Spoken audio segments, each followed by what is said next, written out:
नमस्कार, मी निरंजन ईजी न्यूजमध्ये आपल्या सर्वांचं मनःपूर्वक स्वागत. आज अमेरिकेतर्फे डोनाल्ड ट्रम्प यांनी जे जाहीर केलं की रेसिप्रोकल टेरिफ हे आजपासून लावलं जाईल आणि डोनाल्ड ट्रम्प वारंवार भारताचा उल्लेख करून हे बोलत आहेत की हे रेसिप्रोकल टेरिफ आम्ही भारताला अद्दल घडवू, अशा पद्धतीने त्यांचं आत्तापर्यंतची वक्तव्य आहेत. आणि त्याच दिवशी म्हणजे भारतावरती या रेसिप्रोकल टेरिफच्या निमित्ताने एक मोठी आर्थिक आपत्ती येऊ शकते अशी शक्यता असताना आपल्या देशाच्या सरकारचा संसदेमध्ये आज काय करणार आहे? तर आपल्या देशाचं सरकार आज संसदेमध्ये वक्फ संशोधन बिल, वक्फ अमेंडमेंट बिल हा कायद्याचं बिल आज सादर करणार आहे आणि त्यावरती आजपासून 3 दिवस चर्चा करायची असं त्यांनी जाहीर केलेलं आहे. त्याच्यामध्ये त्यांनी भारतीय जनता पक्ष आणि म्हणजे NDA हे जे अलायन्स आहे या NDAला 4 तास 40 मिनिटाचा वेळ दिलेला आहे चर्चा करण्यासाठी. त्यात भाजपला 4 तास आणि उरलेल्या सर्व मित्रपक्षांना 40 मिनिटं असं देणार आहेत. आणि इंडिया अलायन्स हा जो दुसरा मोठा अपोजिशनमधला गट आहे त्याला 3 तास 20 मिनिटं चर्चेसाठी दिलेली आहेत. आता यात काय चर्चा करणार आहेत हे आपल्याला सगळ्यांना माहिती आहे. म्हणजे मुळामध्ये वक्फच्या निमित्ताने या वक्फच्या बोर्डवरती हिंदू धर्माचे सुद्धा प्रतिनिधी असायला हवेत, हे त्याच्यातलं सर्वात मोठी आक्षेपार्ह बाब आहे. आणि मग वक्फच्या प्रॉपर्टीज ज्या काही आहेत त्याचं आपल्याला सगळ्यांना माहिती आहे. वक्फच्याच जमिनीवरती मुकेश अंबानींचं अँटिलिया हे घर मुंबईमध्ये बनवलं गेलं आहे. तर या वक्फच्या जमिनी कशा हस्तगत करायच्या? कारण आज लँड हा सर्वात मोठा ॲसेट आहे देशातला आजच्या आर्थिक परिस्थितीमध्ये. तर वक्फच्या ताब्यामध्ये असलेल्या जमिनींवरती हक्क सांगायचा, त्या बळकवायच्या आणि त्या मग अशा कुठल्या तरी त्यांच्या मित्र असलेल्या अंडूपंडूंना त्या वाटून टाकायच्या आणि त्यातूनही पुन्हा पैसाच खायचा. तर अशा सगळ्या पद्धतीचं हे आहे आणि त्याच्यासाठी ही वक्फ अमेंडमेंट आणली जाते आहे. ऑफकोर्स त्याला कडाडून विरोध संसदेमध्ये होईल, याच्यामध्ये काहीच शंका नाही. ते नंतर कोर्टातही चॅलेंज केलं जाईल, यातही काही शंका नाही. पण दुसऱ्या बाजूला देशावर येणारं संकट काय आहे? म्हणजे अमेरिका जे म्हणते रेसिप्रोकल टेरिफ, तर रेसिप्रोकल टेरिफचा अर्थ असा आहे की तुमचा देश अमेरिकेवरती जितकं टेरिफ लावतो, म्हणजे अमेरिकेहून आयात होणाऱ्या गोष्टींवरती जितकी इम्पोर्ट ड्युटी ही भारत सरकार लावतं, तितकीच इम्पोर्ट ड्युटी आता अमेरिका लावणार भारतामधून तिथं जाणाऱ्या वस्तूंवरती. याचा आणि आत्ताची रियालिटी काय आहे? तर आजची रियालिटी ही आहे की भारत अमेरिकेतून भारतामध्ये आयात होणाऱ्या वस्तूंवरती सरासरी 39% इतकी ड्युटी लावतो, टेरिफ लावतो, 39%. आणि अमेरिका भारतातून आयात होणाऱ्या वस्तूंवरती सरासरी 5% कमी इतकं टेरिफ लावते. आता भारतामधून ज्या वस्तू तिकडे एक्सपोर्ट होत आहेत, म्हणजे त्याच्यामध्ये कदाचित ऑटोमोबाईलचे स्पेअर पार्ट्स आहेत, त्याच्यानंतर औषधं आहेत, मेडिसिन्स आहेत, नंतर इमिटेशन ज्वेलरी आहे, नंतर आपले मोठा डायमंडचा उद्योग आहे, टेक्स्टाईल आहे.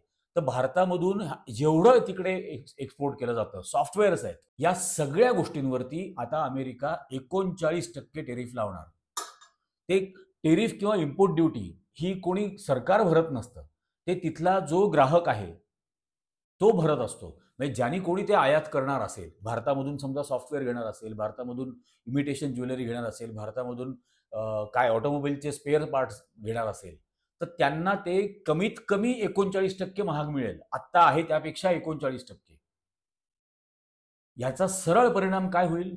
भारतामधून हे जे भारतीय निर्यातदार आहेत, या भारतीय निर्यातदारांवरती त्याचा थेट परिणाम होणार. आणि अमेरिकेमध्ये आपलं निर्यात होऊ शकणार नाही. आज भारताचं ट्रेड सरप्लस आहे, जवळजवळ $45 बिलियन आपण सरप्लसमध्ये इम्पोर्ट एक्सपोर्टमध्ये आहोत अमेरिकेच्या तुलनेत. हा संपूर्ण सरप्लस संपवायचा हे डोनाल्ड ट्रम्पची अनाऊन्समेंट कधीच त्यांनी करून झालेली आहे. तो इतर देशांवरही करतोय, कॅनडावरती, मेक्सिकोवरती, चीनवरती, युरोपियन कंट्रीजवरती सुद्धा त्यांनी अशा पद्धतीचं टेरिफ लावणार असं सांगितलंय. पण आपल्यासारख्या अर्थव्यवस्थेला याचा सर्वात मोठा फटका बसेल.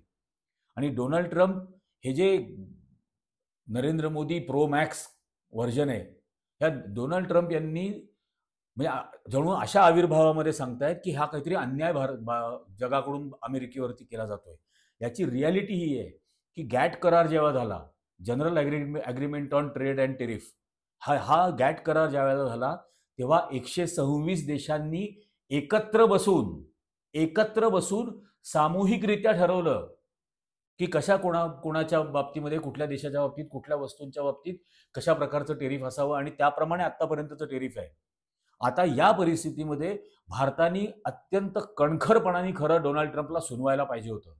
ज्या पद्धतीने कॅनडाने रिॲक्शन दिली, ज्या पद्धतीने चीनने रिॲक्शन दिली, ज्या पद्धतीने मेक्सिकोने रिॲक्शन दिली, अशा पद्धतीची कणखर रिॲक्शन ही खरं भारताकडून जायला हवी होती. याच्याऐवजी भारताने लोटांगण घातलं. म्हणजे डोनाल्ड ट्रम्पनी ही 2 एप्रिल त्यांनी त्याला लिबरेशन डे म्हटलंय, मुक्ती दिन आजचा. या या टेरिफ वॉर जे आहे चाललेलं, याच्यातून मुक्ती मिळवून देणारा दिन असं त्यांनी त्याला घोषित केलेलं आहे. हे घोषित करण्याच्या आधीच फेब्रुवारी महिन्यातच भारताच्या अर्थसंकल्पामध्ये या अमेरिकन मोटरसायकल्स, हे हार्ले डेव्हिडसन वगैरे याच्यावरची इम्पोर्ट ड्युटी कमी केली भारताने. त्याच्यानंतर यॉट्स ज्या अमेरिकेहून भारतातले लोक घेत असतील त्याच्यावरच्या इम्पोर्ट ड्युटी कमी केल्या. हे सगळं लक्झरी मधले गुड्स आहेत, तर याच्यावरच्या इम्पोर्ट ड्युटीज कमी करून टाकल्या. हे आधीच शरण गेलं. आत्ता 1 तारखेपासून ऑलरेडी अमेरिकेचं एक शिष्टमंडळ भारतात आलंय आणि त्यांच्याबरोबर चालू आहेत चर्चा. अजूनही भारत खाली उतरायला तयार आहे, आणखीन टेरिफ कमी करायला तयार आहे.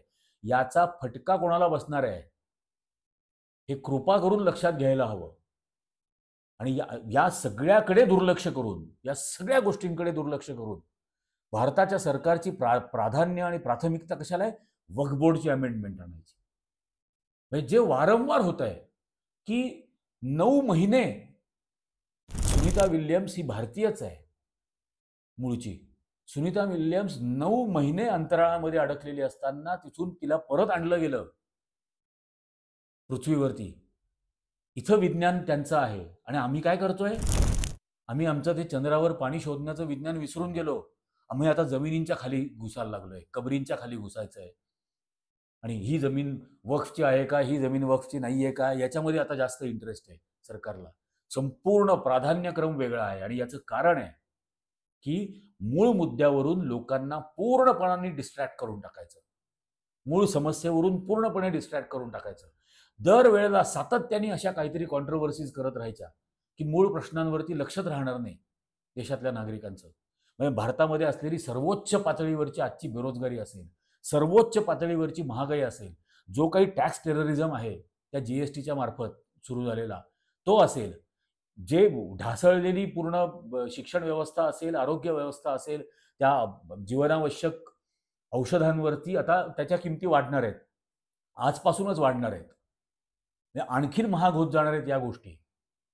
ज्या ऑलरेडी हेल्थ केअर मधलं इन्फ्लेशन हे 12% पुढे गेलेलं आहे. अशा परिस्थितीमध्ये याकडे लोकांचं लक्ष लागू नये, याकडे लोकांनी मागे लागू नये आणि यासाठी काहीतरी सरकारला परफॉर्मन्स दाखवायची वेळ येऊ नये म्हणून जाणीवपूर्वक लोकांना अशा फालतू औरंगजेबाची कबर असेल, नाही तर आणखीन काय असेल, आता हे वक्फ बोर्डचं आलं, याच्यामध्ये डायव्हर्ट करून ठेवायचं आणि त्यांना त्याच्यात गुंतवून ठेवायचं. कुणाल कामरा झाला, काय महाराष्ट्राच्या विधानसभेमध्ये आतापर्यंत झालं, या अर्थसंकल्पीय अधिवेशनात झालं, ते गुंडाळलं सुद्धा. पण अर्थसंकल्पीय अधिवेशनाची सुरुवात काय झाली? औरंगजेब, मग औरंगजेबाची कबर. आणि व्हायला काय हवं होतं?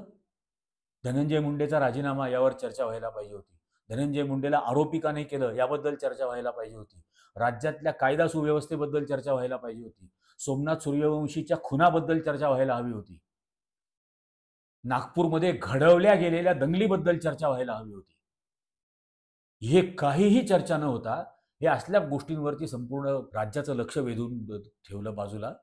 राज्यावरती 9,30,000 कोटी रुपयाचं कर्ज झालेलं आहे. 9,30,000 कोटी रुपये. याकडे कोणाचं लक्ष जाऊ नये म्हणून आता हे काहीतरी बोलत बसायचं. आणि याच्यावरती मग देवेंद्र फडणवीस ट्विट करतो की आता उद्धव ठाकरे वक्फ बोर्डाच्या बाबत काय भूमिका घेतील हे बघण्यासारखं असेल. राहुल गांधींच्या पावलावर पाऊल जाळणार का, हिंदुत्वाचा मार्ग अवलंबणार का. संजय राऊतांनी अतिशय उत्तम उत्तर दिलं त्याच्यावरती की हिंदुत्वाचा आणि वक्फ बोर्डाचा काही संबंध नाही, काहीही कवडीचा संबंध नाही. त्यांनी काही हिंदू मंदिरांच्या जमिनींवरती बळकावलेले नाहीत आणि त्याच्यावर त्यांचा ताबा नाहीये. वक्फ बोर्डाचा आणि हिंदुत्वाचा कवडीचा संबंध नाही. आणि इतकं तुम्ही जर बोलताय तर मग अमेरिकेच्या राष्ट्रपतींना दरडावून बोला जे इंदिरा गांधी बोलल्या. इंदिरा गांधींनी फाळणीचा बदला पाकिस्तानचे 2 तुकडे करून घेतला. ती हिंमत आहे का तुमच्यात? चीनला बोलायची हिंमत आहे का तुमच्यात? त्यामुळे या सगळ्या गोष्टींचा अत्यंत गांभीर्याने विचार करणं हे आपल्या हिताचं आहे. आपल्या हिताचा विचार सरकार करत नाहीये हे उघड उघड दिसतंय. ती प्राथमिकताच नाहीये सरकारची. लोकांना धार्मिक द्वेषामध्ये गुरफटवून ठेवणं याच दिशेने सर्व चाललेलं आहे आणि म्हणून हे खूप गंभीर गोष्ट आहे. बरं, नुसतं एवढं टेरिफचा प्रकार नाहीये. भारत रशिया आणि व्हेनेझुएलाकडून क्रूड ऑइल विकत घेतो आणि रशिया आणि व्हेनेझुएलावरती अमेरिकेने सँक्शन्स आणलेले आहेत. तर सँक्शन आणलेल्या देशांकडून जर कुठला देश काही आयात करत असेल तर त्यांना 25% ॲडिशनल टेरिफ लावलं जाईल. म्हणजे ऑलरेडी 39% करायचं आणि शिवाय 25% ॲडिशनल टेरिफ लावायचं. इतकं त्याच्यामध्ये भयंकर झालेलं आहे. कशा पद्धतीने संसद चालणार आहे या वक्फ बोर्डाच्या बिलाबाबत आपल्याला सगळ्यांना माहिती आहे.